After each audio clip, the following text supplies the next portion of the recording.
Efésios 4, 17 a 24.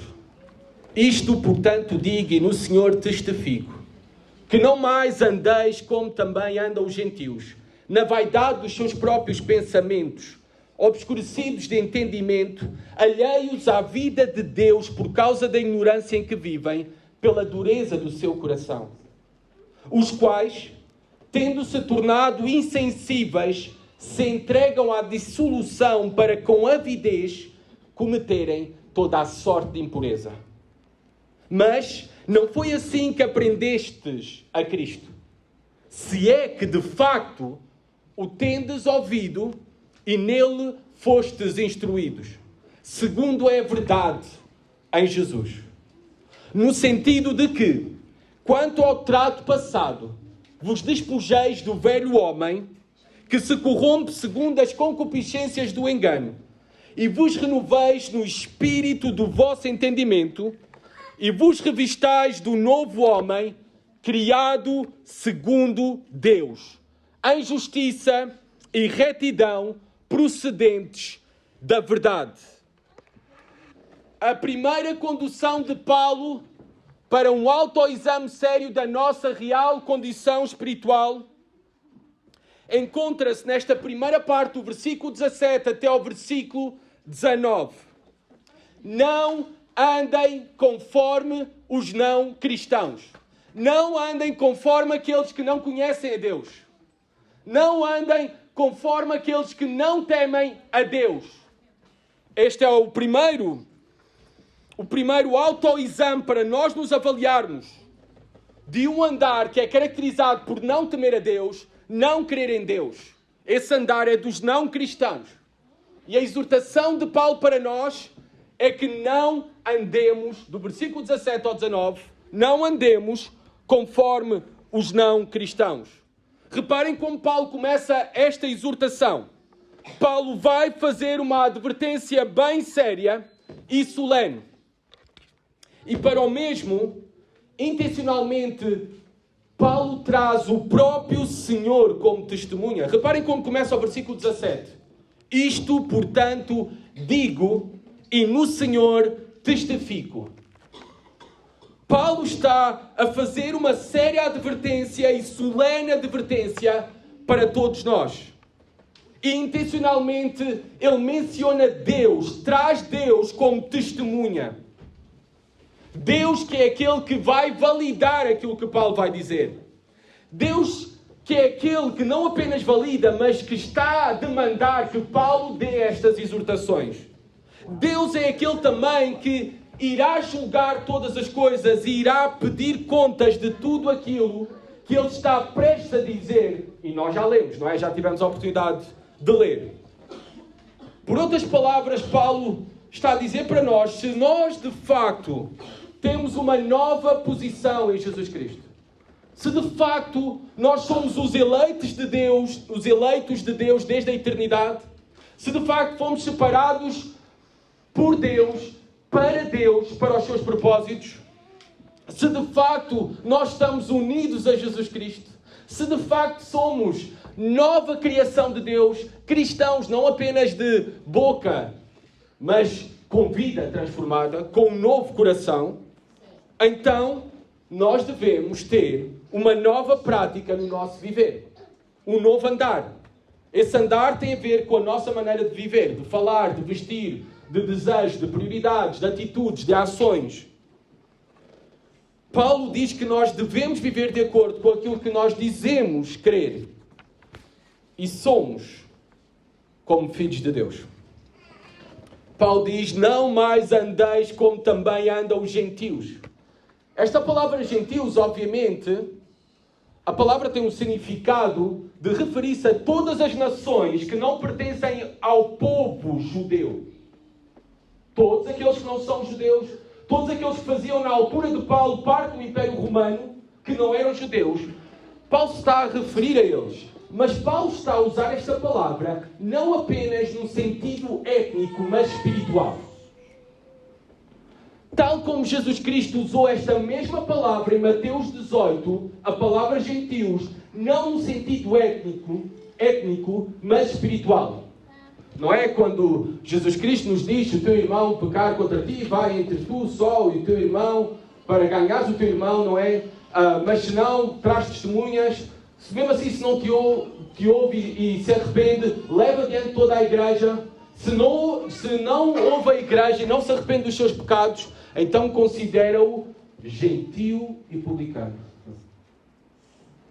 O que é que Jesus Cristo queria dizer ali? Considera como alguém que não pertence ao povo de Deus, fora da aliança com Deus, não está unido a Deus, gentio. E Paulo está a usar esta palavra aqui, também com este significado espiritual, tal como Jesus Cristo usou. Não é no sentido étnico, mas no sentido espiritual, de serem homens e mulheres fora da aliança com Deus. Não mais andeis como também andam os gentios. Ou seja, não andemos como anda o mundo, ou aqueles que são do mundo, aqueles que não são cristãos. O andar de alguém que não teme Deus é conhecido pela sua idolatria. O andar de alguém que não teme Deus é conhecido pela sua depravação, pela sua imoralidade, pela sua vida entregue ao pecado, longe da vontade de Deus, da verdade de Deus. Gentios, os não cristãos, que obviamente era uma realidade no primeiro século em que Paulo escreve esta carta, mas também hoje em dia. Esta é a mesma realidade da condição humana daqueles que não fazem parte da aliança com Deus, daqueles que não têm o Espírito de Deus, daqueles que nunca foram salvos, transformados. A depravação, a corrupção das suas almas, dos seus corações, está bem presente, marcante e é manifesta publicamente. E esta, a depravação dos homens, a depravação de todos os homens, é algo transversal e uma realidade presente em todas as gerações da humanidade. Eu sei que nós olhamos para a nossa geração e parece que nós somos os piores de sempre de toda a história. Mas, na verdade, a depravação humana, a corrupção humana, o coração do homem é igual desde sempre, desde Adão. E herdamos o mesmo coração e a mesma natureza de Adão. Somos iguais. Temos sim questões bem peculiares e específicas da nossa época, do nosso tempo. Mas a depravação, a corrupção humana está presente em todos os corações dos homens, desde que nascem. Está presente desde o primeiro homem, Adão, quando caiu em pecado e desobedeceu a Deus. E nós agora, e todos os homens e mulheres de todos os tempos, herdam essa natureza pecaminosa, essa natureza corrompida, essa natureza que é marcada pelo seguinte que Paulo vai dizer. Essa natureza do qual nós, como cristãos, também éramos assim. E, na verdade, temos vestígios ainda nas nossas próprias vidas desta mesma natureza. Reparem como é marcado o andar, o viver de um não cristão. Paulo vai nos dizer para nós as características do andar dos não cristãos. Eles andam, Paulo diz, primeiramente, reparem, versículo 17, na vaidade dos seus próprios pensamentos. Vaidade dos seus próprios pensamentos. Aqueles que não temem a Deus, aqueles que não creem a Deus, os seus pensamentos são vãos, fúteis, inúteis. Porquê? Porque eles não consideram a Deus. E sem considerarem a Deus, eles não têm a verdadeira sabedoria. O que é que diz a palavra de Deus em Provérbios 1:7? O princípio da sabedoria é o temor ao Senhor. É o temor a Deus. Os não cristãos, os seus pensamentos são vãos, porque eles não encontram verdadeiro sentido para a vida. A vida é isto e aqui e agora. A vida são os prazeres, o material. Não há nada além do sepulcro. Não encontram o verdadeiro sentido da vida. Os não cristãos não têm a eternidade como perspectiva. Os seus pensamentos são apenas para coisas materiais, existenciais, temporais. Tudo isto é vão, inútil. Sabem porquê? Porque tudo isto irá desaparecer. Tudo isto é vão, porque irá desaparecer. Também os seus pensamentos são vãos e inúteis. Em que sentido? Os pensamentos dos não cristãos, daqueles que não temem Deus, são fúteis, vãos, inúteis, nécios. Porque eles se julgam muito inteligentes e superiores. Não é que são eles que chamam nós cristãos os antiquados, os de mente fechada, os ultrapassados, os ignorantes, que necessitamos inovar-nos, atualizar-nos. Eles se consideram muito superiores e inteligentes, mas na verdade aqueles que julgam ser os grandes iluminados, o que é que Paulo diz que eles são? Aqueles que se julgam ser os grandes iluminados. Reparem o que diz o texto. Eles na verdade são os obscurecidos de entendimento. Os que julgam ser os grandes iluminados sem Deus estão obscurecidos de entendimento. Os grandes pensadores do nosso tempo, as grandes mentes consideradas pelos homens neste tempo, os grandes iluminados, agora vocês veem que os seus pensamentos estão obscurecidos. Sabem porquê? Porque basta tu assistires um pouco de televisão. Aos jovens, basta vocês assistirem a algumas aulas na vossa escola pública e esses grandes iluminados não conseguem definir e distinguir o que é um homem e uma mulher. Obscurecidos de entendimento. Esses grandes iluminados, e estou a ser irónico, não é? Nós que temos estes como a maior credibilidade, todos aqueles que se vestem de uma bata branca, estes grandes iluminados acreditam que tu não és diferente a um porco, a um animal. Esses grandes iluminados, obscurecidos de entendimento. É isso que nos ensina a evolução. Tu não és diferente a um porco, a um rato. Os grandes iluminados, obscurecidos de entendimento. Os grandes doutores deste tempo têm como explicação que tudo aquilo que vemos em ordem, a complexidade do ser humano, da criação, da natureza, das leis da física, esses grandes doutores, esses grandes iluminados, a única coisa melhor que têm para nos dizer é que tudo veio de uma grande explosão. Obscurecidos de entendimento. E o problema ainda é mais grave. Estão obscurecidos de entendimento porque eles não conseguem contemplar e compreender as verdades e a maior necessidade espiritual, a de um Salvador. Eles não conseguem compreender a realidade depois da morte. Eles estão cegos para a verdade de Deus, porque o diabo cegou o entendimento deles. É isso que diz 2 Coríntios 4:4. Aqueles que estão a tomar anotações, por favor. Eu vou ler para vocês, não têm que abrir, mas podem tomar nota.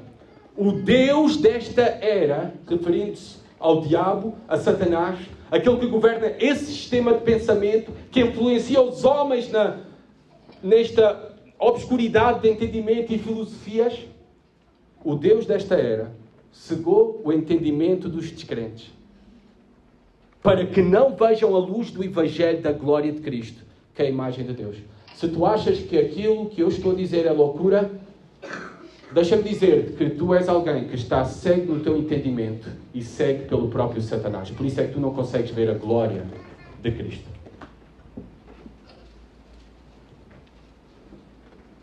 As características do andar dos não cristãos, na vaidade dos seus próprios pensamentos, obscurecidos de entendimento, mas mais, o texto continua, alheios à vida de Deus por causa da ignorância em que vivem. Alheios à vida de Deus. Em certa maneira, há algo de vida que é semelhante aos animais. Nós respiramos, os animais também precisam de oxigênio para respirar. Os impulsos naturais que nós temos, os animais também têm. Mas aqui Paulo está a falar de vida diferente. A vida específica, que é a vida de Deus, que somente aqueles que têm Deus nos seus corações, o Espírito de Deus tem, e receberam, e participam, e provaram, e experimentam. Os não cristãos são alheios a esta vida de Deus. Eles estão excluídos da vida de Deus. Os não cristãos apenas existem, não vivem. Porque a verdadeira vida só existe em Jesus Cristo. Ele disse: eu sou o caminho, a verdade e a vida. A verdadeira vida só existe em Jesus Cristo. E Jesus Cristo é aquele que prometeu também a todos aqueles que vêm até Ele vida abundante e eterna. Vida abundante e eterna. Agora, eu sei que quando nós ouvimos essas promessas, e muitos pregadores em muitas igrejas ditas evangélicas, quando falam de vida abundante, falam centrado nas bênçãos materiais. O Senhor vai te curar. O Senhor vai te dar o melhor trabalho. O Senhor vai multiplicar a tua conta no banco. Essa é a vida abundante. O Senhor vai te dar a tua casa de sonhos. Mas Paulo já nos falou de bênçãos nos primeiros capítulos desta carta. E nenhuma bênção material, mas somente as bênçãos espirituais que nós temos em Jesus Cristo. Toda a sorte de bênçãos espirituais. Esta é a vida abundante. E sabem, porque o material fica aqui e agora. As bênçãos espirituais é para todo sempre, por toda a eternidade. Essa é a verdadeira vida. Vida abundante e eterna somente nós temos em Jesus Cristo. Isso não quer dizer que Deus não abençoa o seu povo materialmente. Deus abençoa o seu povo materialmente também. Isso também eu quero ter cuidado com isso. Não é errado um cristão ter dinheiro ou ser rico. Se Deus te abençoa e enriquece-te, Deus te dá uma grande responsabilidade, porque te tem dado um grande privilégio, e é para usar esses recursos para Deus, para servir outros, para a glória de Deus. E não há nenhum problema com isso. Desde que tu possas usar aquilo que Deus tem dado para Deus. Para Deus. Os não cristãos não participam dos benefícios e privilégios que somente aqueles que têm o Espírito de Deus, o Espírito de Cristo, o Espírito Santo em nós. E por isso é que nós vemos neste mundo tanto desespero à nossa volta. Tanto desespero.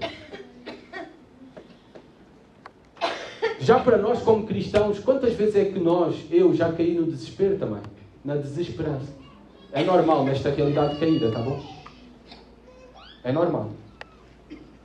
Quando eu ouço nas notícias que aumenta o número de suicídios neste mundo, e toda a gente fica chocada que aumentou o número de suicídios, e eu sempre penso numa realidade sem Deus, num mundo de desesperança, terrivelmente afetado pelo pecado e as suas terríveis consequências, eu fico surpreendido pela graça de Deus de limitar o crescimento desse número de suicídios.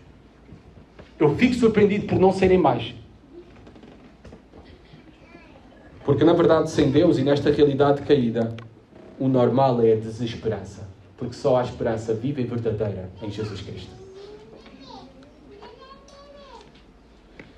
Tudo isto, eles são alheios à vida de Deus. Eles são obscurecidos de entendimento, na vaidade dos seus próprios pensamentos. Porque diz aqui que eles vivem na ignorância. Eles não podem conhecer e entender a Deus, o Deus da palavra e a palavra de Deus. Por isso, eles se entregam a muitas coisas, escorregam em muitas coisas, tropeçam em muitos propósitos e ações e são incapazes de responder a Deus devidamente. Qual a causa da sua ignorância? Paulo vai nos dizer. Reparem, o texto continua e estamos agora no versículo 18, na parte final. Qual a causa da ignorância dos não cristãos? Que não deve ser a característica do nosso andar. Diz aqui, pela dureza do seu coração. A causa da sua ignorância é a dureza do seu coração. Por outras palavras, ou numa outra tradução, esta palavra dureza pode ser traduzida pela insensibilidade dos seus corações. Eles não sentem Deus. Eles não podem responder devidamente a Deus. É por isso que no capítulo 2 diz que Ele vos deu vida, estando vós mortos nos vossos delitos e pecados. Um morto não pode sentir, um morto não pode reagir, um morto não pode pensar, um morto não pode responder. Deus teve que dar vida primeiro. E a realidade dos não cristãos é uma realidade sem vida, mortos os seus corações e sensíveis a Deus. Outra imagem que nós temos nas Escrituras para esta realidade da condição do coração é um coração de pedra, em que é necessário Deus dar-nos um coração de carne. Um coração de carne. Ou seja, todos os homens e mulheres, para terem vida, a vida de Deus, necessitam de um transplante de coração. Necessitam aquilo que Jesus Cristo disse a Nicodemos. Muitos de vocês sabem essa história. É necessário, disse Jesus a Nicodemos, nascer de novo para entrar no reino dos céus. Novo nascimento. Este novo coração. Agora, isto é uma obra de Deus. Uma obra de Deus. E se esta obra de Deus é uma realidade na tua vida, se tu já nasceste de novo, neste teu autoexame espiritual, tu não podes ver insensibilidade no teu coração para com as coisas de Deus. Indiferença para com as coisas de Deus. Falta de interesse por estudar a palavra de Deus. Falta de desejo para estar com o povo de Deus. Falta também de vontade para servir a Deus e servir a igreja de Deus e os outros. Se o teu coração é insensível a essas coisas, então tu deves, na verdade, considerar seriamente se nasceste de novo. Porque a insensibilidade e dureza de coração para com as coisas de Deus e espirituais e para com a sua palavra é uma característica daqueles que não conhecem a Deus. O texto diz que a sua ignorância os tem tornado insensíveis, no versículo 20. No versículo 19, peço desculpa. Insensíveis, não é? E está a falar moralmente falando. Os não cristãos, não sentem vergonha dos seus atos, das suas ações pecaminosas. Não sentem vergonha. Eles não têm culpa, não sentem culpa por transgredirem os mandamentos de Deus. Não sentem tristeza, insensíveis. Por isso é que hoje em dia na sociedade, igreja, jovens aqui presentes do acampamento mais 16, falámos sobre isso na primeira noite. Por isso é que hoje em dia na sociedade, esta sociedade não tem nenhum problema matar um bebê dentro de um ventre. Não tem, não há. Têm-se tornado insensíveis. Por isso é que nesta sociedade não há problema em alguém não querer ter filhos. Não há problema em alguém querer ser egoísta. Não há problema. Porque têm-se tornado insensíveis. Por isso é que nesta sociedade não há problema eu matar alguém que deseja morrer em vez de ajudá-lo, apoiá-lo, consolá-lo. Em vez de cuidar dele. Em vez de investir nos cuidados paliativos que são tão escassos no nosso país, não há nenhum problema em aprovar a eutanásia. Tornando-se insensíveis. Tornando-se insensíveis. Por isso é que para muitos não há nenhum problema em assistir pornografia. E ser infiel para com a sua mulher ou para com o seu marido. Tornando-se insensíveis. Por isso, para muitos jovens, não há problema em dedicarem-se mais aos videojogos do que aos outros. Tornando-se insensíveis. Por isso é que para muitos, no seu trabalho, no seu local de trabalho, não há problema em roubar os produtos da tua empresa. Tornando-se insensíveis. Paulo diz que este é o andar dos não cristãos,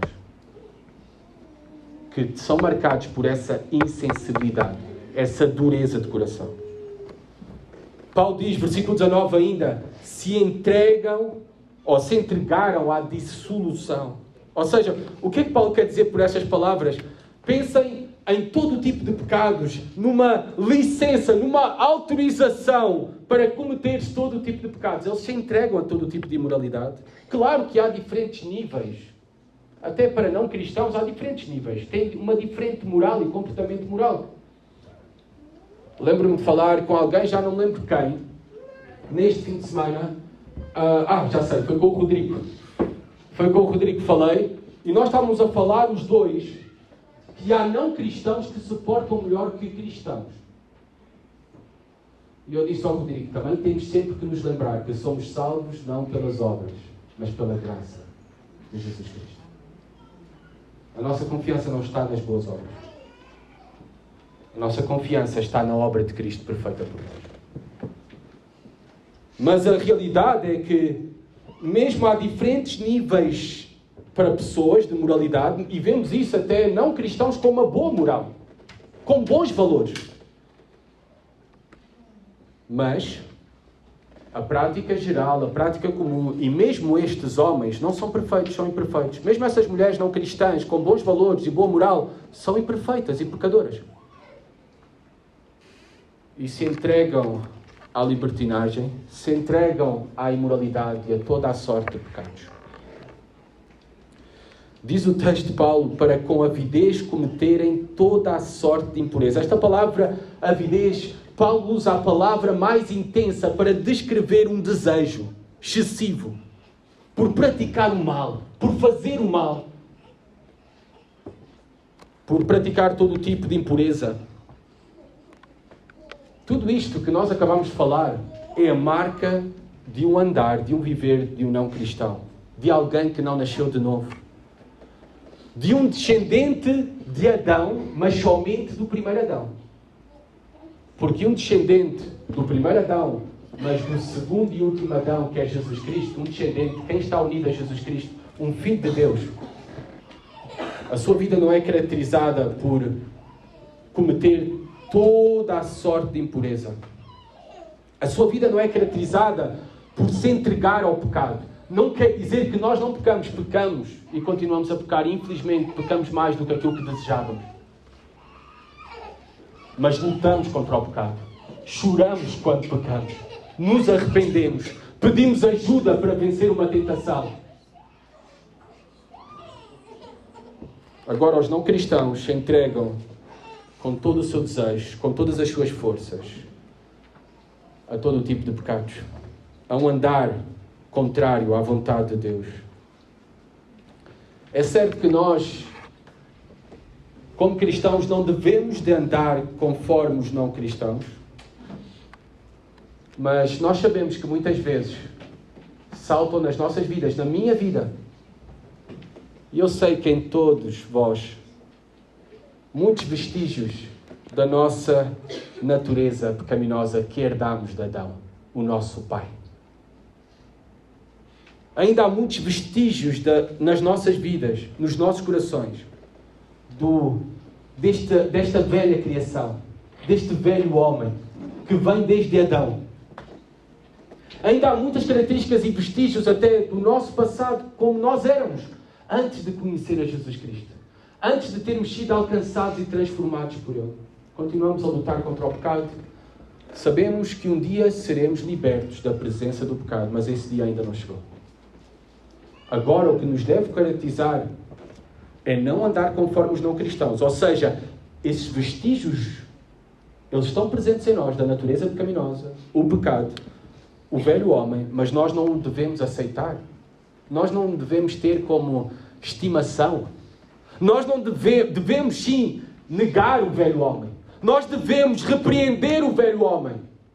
Quando temos maus pensamentos, maus desejos, repreender. Amarrar, não é? A igreja evangélica é especialista em amarrar o diabo. Devia ser mais especialista em amarrar os seus pecados. Nós devemos dominar o velho homem. E nós temos a graça de Jesus Cristo para nos capacitar e vencer toda a tentação. Nós devemos também de fazer morrer o velho homem, afogar o velho homem, o desgraçado, a desgraçada. Nós devemos afogar. Mas vocês sabem, tal como Lutero disse, eu descobri que o desgraçado sabe nadar. Por isso é que nós temos que o fazer todos os dias. Todos os dias. E agora Paulo faz uma transição. Disse que o nosso andar não deve ser como os cristãos. E agora vai-nos dizer como é que deve ser o nosso andar. Andem conforme aquilo que são e aprenderam de Cristo. Isso vemos do versículo 20 até o versículo 24. Reparem como começa a transição. Mas, eu disse num dos primeiros sermões na carta aos Efésios, sempre que encontrares um mas na carta aos Efésios, dá um glória a Deus. Mas não foi assim que aprendeste a Cristo. Nós temos uma nova posição em Cristo. Nós conhecemos a verdade. Deus iluminou o nosso entendimento. Nós fomos ensinados e somos ensinados pela palavra. Somos ensinados na verdade. E por isso nós devemos ter uma prática digna da nossa posição em Cristo. De quem nós somos como filhos de Deus. Não foi assim que aprendeste a Cristo. A nossa conduta, o nosso comportamento, as nossas prioridades, os nossos desejos devem ser radicalmente diferentes. Até a nossa forma de como olhamos para a comida, de como nos vestimos, de como trabalhamos. Porque nós aprendemos de Cristo. Reparem que o que aprendemos na vida cristã não vem dos homens, não é do pastor. É do próprio Cristo. Por meio da sua palavra. É Cristo quem é o nosso mestre supremo. É Cristo quem é o nosso pastor supremo. É Cristo quem é o nosso maior padrão de exemplo. De quem nós temos aprendido. Pela sua palavra e pelo seu exemplo que Ele nos deixou. É Cristo que devemos imitar. Foi Ele quem nos deu também a sua lei para a orientação das nossas vidas. Para nós termos um padrão de como vivermos corretamente. Foi o próprio Deus, foi o próprio Cristo. Mas Ele também nos deixou o seu próprio exemplo. Não apenas nos deu a lei, porque falar é muito fácil. Fazer é outra coisa. Mas Cristo fez perfeitamente, cumpriu toda a lei de Deus. Nos deu esse exemplo perfeito. E além disso, Ele sabia que era impossível para nós cumprirmos a lei. Nós não podemos cumprir a lei. Nós falhamos muitas vezes, diversas vezes. E por isso somos dignos de culpa e condenação. Mas o maravilhoso é que Jesus Cristo não apenas nos deu a sua lei, não apenas nos deu o exemplo de cumprimento da sua lei, mas também Ele cumpriu a lei por nós. Ele cumpriu por nós. No nosso lugar, em nosso favor, para que assim nós pudéssemos ser aceitos por Deus. Declarados justos por Deus. Reconciliados com Deus. Para que assim nós pudéssemos obter o perdão dos nossos pecados. Receber as vestes de justiça de Cristo. Não as nossas, porque as nossas estão rasgadas, sujas. Mas as de Cristo, porque Ele o fez no nosso lugar. Cumpriu a lei. Grande Salvador que nós temos. E por isso é que Paulo diz no versículo 21: se é que de facto o tendes ouvido e nele fostes instruídos, segundo é a verdade em Jesus. Esta é uma realidade para ti. Se aprendeste de Cristo, se estás em Cristo, se há vida de Cristo em ti, Paulo leva a considerar seriamente e fazer um autoexame espiritual. No versículo 21. A pergunta para todos nós esta manhã: nós temos ouvido a Jesus Cristo? A pergunta é: nós temos abraçado a sua instrução, o seu ensino? Sabem, há uma grande diferença entre escutar e ouvir. Todos aqui eu tenho a certeza que estão a escutar esta mensagem. Mas não todos estão a ouvir esta mensagem. O ouvir na palavra de Deus está relacionado com obediência. Obediência. E se de facto tens ouvido, tens obedecido a Jesus Cristo, tens procurado obedecer, tens procurado seguir o seu ensino, o seu exemplo, os seus métodos, o seu carácter, essa é a grande questão.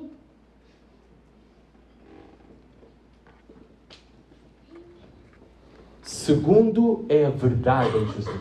Andar de acordo à verdade que nós temos recebido em Jesus. Só há uma verdade. Prestem bem atenção. Não acreditem, jovens, na mentira que vos dizem que a verdade é relativa. Há uma verdade absoluta. É Jesus Cristo. Eu sou o caminho, a verdade e a vida. Só há uma verdade.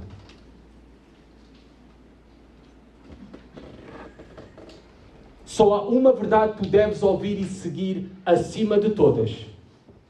E não é a tua própria verdade. Não é a tua própria opinião. Não é o que tu achas melhor. Também, jovens, não é a verdade dos teus amigos. E também não é a verdade dos teus professores. E também não é a verdade dos teus pais ou pastores. Só há uma verdade sobre todas que tu deves seguir e uma voz, e essa voz é de Jesus Cristo.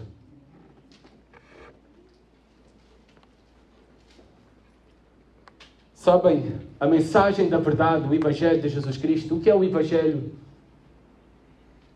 Crianças aqui presentes, o que é o Evangelho? O Evangelho são as boas notícias de quem é Jesus Cristo e o que Ele fez para salvar os homens e mulheres pecadores. Mas o Evangelho, sabem, todos nós, ele não é apenas uma mensagem para a nossa salvação. O Evangelho é a mensagem de Deus, de toda a revelação de Deus, para a nossa vida, para a nossa piedade, para o nosso andar. O Evangelho deve tocar todas as nossas áreas, todos os nossos propósitos, desejos, prioridades, sentimentos, afeições. Tu estás a ouvir o Evangelho? A palavra de Deus? Que voz estás a seguir? Que vozes estás a seguir? Sabe o que é que disse Jesus Cristo em João 10? Por favor, acompanhem-me lá. João 10. Versículo 27 e 28.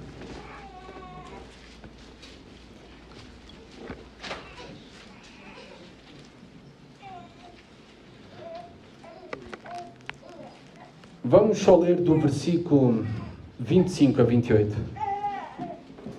João 10, versículo 25 a 28. Diz assim a palavra de Deus. Respondeu-lhe Jesus: já vos disse e não credes. As obras que eu faço em nome de meu Pai testificam a meu respeito, mas vós não credes, porque não sois das minhas ovelhas. As minhas ovelhas ouvem a minha voz, eu as conheço e elas me seguem. Eu lhes dou a vida eterna, jamais perecerão e ninguém as arrebatará da minha mão. As minhas ovelhas ouvem a minha voz. Tu estás a ouvir a voz de Jesus? Tu estás a seguir o seu ensino, a sua instrução? Somente aqueles que são ovelhas, aqueles que pertencem a Jesus, aqueles que estão unidos a Jesus, é que ouvem a voz de Jesus e seguem. E se estamos a ouvir a voz de Jesus, nós devemos, como diz Paulo no versículo 22, desvestir-nos, despojar-nos do velho homem. Paulo diz, vai fazer esta ilustração da roupa, de desvestir-nos e vestir-nos com algo.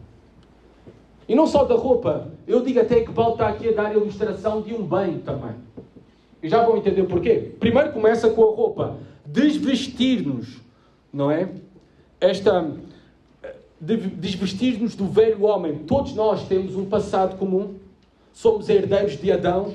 Temos a natureza pecaminosa. O nosso passado também, como Paulo já tinha falado àquela igreja dos Efésios, nos primeiros capítulos, o seu passado era marcado por incredulidade, rebeldia, filhos da desobediência, entregues às suas paixões, alheios à vida de Deus, ignorantes e duros para com as coisas, insensíveis, indiferentes para com as coisas espirituais.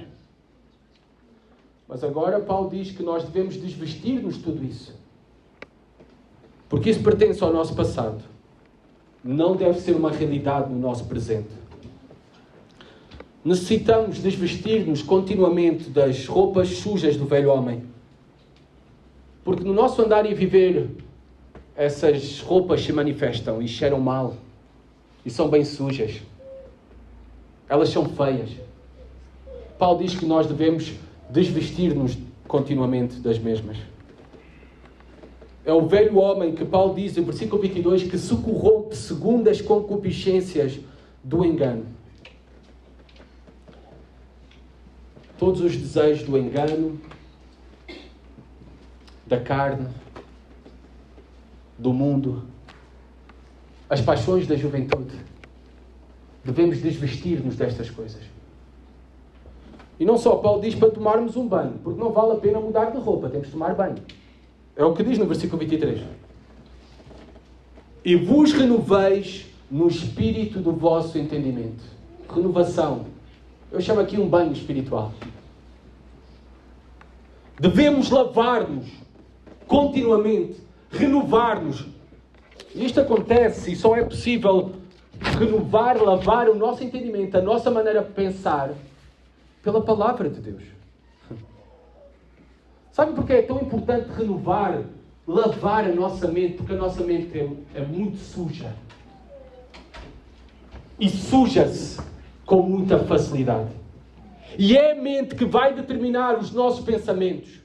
E são os nossos pensamentos que irá determinar os nossos desejos e sentimentos. E por fim, é a mente que irá determinar os nossos comportamentos. Por isso é necessário, Paulo diz, renovem, lavem a vossa mente para pensarem com a mente de Cristo. Por meio da palavra de Deus, conforme aprendemos dele. É por isso que nos acampamentos nós temos a palavra. É por isso que temos a palavra, não apenas no púlpito. É por isso que nos nossos acampamentos nós temos conselheiros que irão aplicar a palavra ao longo do dia aos campistas. É por isso também nos nossos acampamentos ensinamos a como fazer um devocional, um tempo a sós com a palavra de Deus.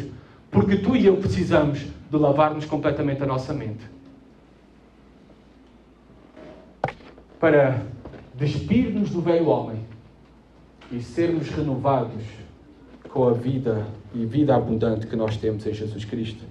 É isso que Paulo diz em Romanos 12, 2. Eu vou ler para vocês, estão a tomar nota, podem tomar nota deste versículo, que diz: e não vos conformeis com este século, mas transformai-vos pela renovação da vossa mente, para que experimenteis qual seja a boa, agradável e perfeita vontade de Deus. Precisamos, para conhecer e viver a boa, agradável e perfeita vontade de Deus para a tua vida, jovem, tu precisas de renovar a tua mente. E só é possível renovar a tua mente através da palavra de Deus. Menos tempo na Netflix, mais tempo com a palavra de Deus. Isto é também para nós, adultos. Menos tempo nas redes sociais, mais tempo com Deus. E versículo 24, Paulo termina: desvestiram-se, tomaram banho, agora vistam novas roupas. E vos revistais do novo homem. Esta nova criação, este novo homem, este novo nascimento que acontece por meio de uma obra sobrenatural nos nossos corações, de dar-nos vida quando nós estávamos mortos. E para vivermos essa vida abundante necessitamos de ter comunhão com Deus e de crescer na mesma. Precisamos de vestir-nos destas características, desta nova criação, de acordo à vontade de Cristo para nós. Devemos vestir-nos conforme a nossa identidade. Sabem, a roupa, é muito importante Paulo usar esta ilustração, porque a roupa transmite uma identidade. Muitas profissões têm uma vestimenta típica, e só pela vestimenta tu podes dizer qual é a profissão. Identidade. Eu vejo alguns aqui homens que eu sei que eles são desportistas. Pela roupa que usam, o tipo de roupa que usam. São homens do desporto. A roupa transmite uma identidade. E Paulo diz que nós também devemos transmitir a nossa identidade, a identidade de Cristo, por meio das roupas com que nos vestimos, revestimos do novo homem. Uma roupa, um andar digno, belo e perfumado. Até Paulo diz-nos numa outra carta, em 2 Coríntios 2,14, diz-nos que nós somos o perfume de Cristo. Bem lavado, roupa nova, o perfume de Cristo. Reparem, somos uma criação de Deus.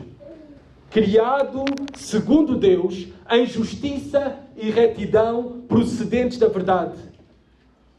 Este novo homem, esta nova mulher, os cristãos, são uma nova criação, que não pode ser fabricada pelos homens. Tu não podes fabricar isso. Não vem de ti mesmo. Vem de uma obra sobrenatural do Espírito em nós. Por isso é que o cristianismo não é uma mera religião. O cristianismo é uma regeneração, é uma transformação radical. É uma nova vida, uma nova criação. E se somos de facto novas criaturas, Paulo diz que o que deve marcar as nossas vidas e o nosso andar é duas coisas, está aqui. Justiça, retidão, fazer o correto, de acordo à vontade de Deus, à lei de Deus, e santidade, essa dedicação e devoção a Deus e aos propósitos de Deus. Para terminarmos, olha esta manhã, olha-te ao espelho da palavra, daquilo que acabámos de ouvir. Tu, na verdade, podes ver no teu andar, quando os teus pais não estão presentes. Tu, na verdade, tu podes ver no teu andar e nos teus comportamentos, quando o teu cônjuge não está presente. Tu podes ver na tua vida, no teu trabalho, quando estás fora daqui, deste salão. Tu podes ver justiça e santidade em ti.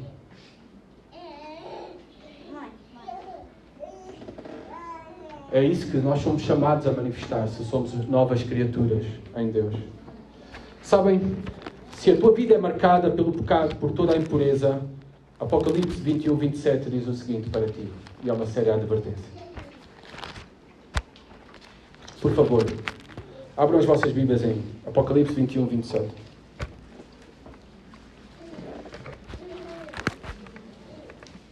Está a falar da glória celestial, da vida além do sepulcro. Está a falar do céu, do paraíso, da morada de Deus, dos novos céus e nova terra. E está a falar aqui neste versículo de quem não vai entrar lá. Diz assim, nela, nesta morada celestial, nunca jamais penetrará coisa alguma contaminada, nem o que pratica abominação e mentira, mas somente os inscritos no livro da vida do Cordeiro. Em 1 Coríntios 6, 9 e 10, reparem, quem entrará no reino de Deus? Ou na verdade aqui Paulo diz, quem não irá entrar no reino de Deus? 1 Coríntios 6, 9 e 10. Ou não sabeis que os injustos não herdarão o reino de Deus? Não vos enganeis. Não se enganem. Nem impuros, nem idólatras, nem infiéis, adúlteros, nem efeminados, nem homossexuais, nem ladrões, nem avarentos, nem bêbados, nem maldizentes, nem roubadores herdarão o reino de Deus. Tais fostes alguns de vós, mas vós vos lavastes, mas fostes santificados, mas fostes justificados em o nome do Senhor Jesus Cristo e no Espírito do nosso Deus. Talvez esta é a tua realidade. Estás presente nesta lista. nesta lista de infidelidade a Deus. Mas há uma grande esperança como termina esse texto. Tu podes ser limpo, lavado, santificado por Deus, por meio da obra de Jesus Cristo. Tu podes nascer de novo. E eu oro para que Deus hoje te faça nascer de novo. E eu oro que quando é um nascimento, não é, de um bebê, o primeiro sinal de vida é o choro. Esse é o sinal de vida. Sabem qual é o primeiro sinal, ou os primeiros sinais de vida de alguém que nasce de novo, espiritualmente falando? É o arrependimento dos seus pecados e crer em Jesus Cristo como Senhor e Salvador. E eu oro que isso possa ser uma realidade na tua vida hoje, se ainda não é. Rende-te por completo a Jesus Cristo. Entrega a tua vida a Ele. E dá as costas ao pecado. Volta-te para Deus de todo o teu coração. Para ser salvo e santificado. Para nós que já somos cristãos, vocês sabem qual é a diferença entre o trigo e o joio? Estou a falar mesmo da agricultura. Como é que tu podes distinguir o trigo e o joio? Bem, há muitas formas, mas há uma muito interessante que eu descobri e ouvi. Sabes como é que tu distingues o trigo e o joio? É que quando o trigo e o joio são golpeados pelo vento, ambos, num campo, o trigo, ele dobra-se. O joio não. Permanece como está. Jesus Cristo deu essa ilustração de trigo, são aqueles que pertencem a Ele. Joio são aqueles que não pertencem. Depois de ouvires tudo isso, golpeado pelo vento da palavra de Deus, por estas exortações de Deus para a tua vida, a grande pergunta é se tu és trigo ou joio. O trigo dobra-se. O joio ficará como está. Ficará como está. Vamos orar para que o Senhor nos ajude a não ficar como estamos, mas a sermos como cantamos, renovados, continuamente. E como cristãos, a não andarmos como os não cristãos, mas sim a andarmos conforme aprendemos com Cristo. Oremos. Senhor, obrigado pelas exortações da Tua Palavra. Sabemos, Pai, que o padrão do exemplo de Cristo e os seus mandamentos são demasiado altos para nós, mas descansamos na obra de Cristo. Descansamos também que não apenas a nossa salvação é pela graça, pela Tua obra, mas também esta obra de santificação em nós, de transformação, de renovação, também é somente possível por meio do Teu Espírito, Pai. Mas ajuda-nos a sermos responsáveis diante de Ti e de vivermos mais e melhor conforme Tu nos ordenaste, nos ensinaste e deste exemplo por meio do Teu Filho Jesus Cristo. Senhor, eu sei que muitas vezes também isso acontece comigo e seguramente acontece com os irmãos aqui presentes. Que muitas vezes parece que o velho homem em nós parece ser o mais forte, que está a vencer a batalha, que nós não iremos conseguir resistir a ele. Ó Senhor, também faz-nos lembrar que em Jesus Cristo temos tudo o que necessitamos para vencer o velho homem, para esta vida, para a piedade. E também, Senhor, faz-nos lembrar que no final o velho homem não irá ganhar, Pai. E por meio de Cristo nós iremos ser mais que vencedores. Por meio de Cristo um dia, Senhor, já não haverá mais pecado em nós, Pai. Glorioso Salvador, nós temos em Jesus Cristo. Ajuda-nos a viver conforme esse tão grande Salvador. Amém.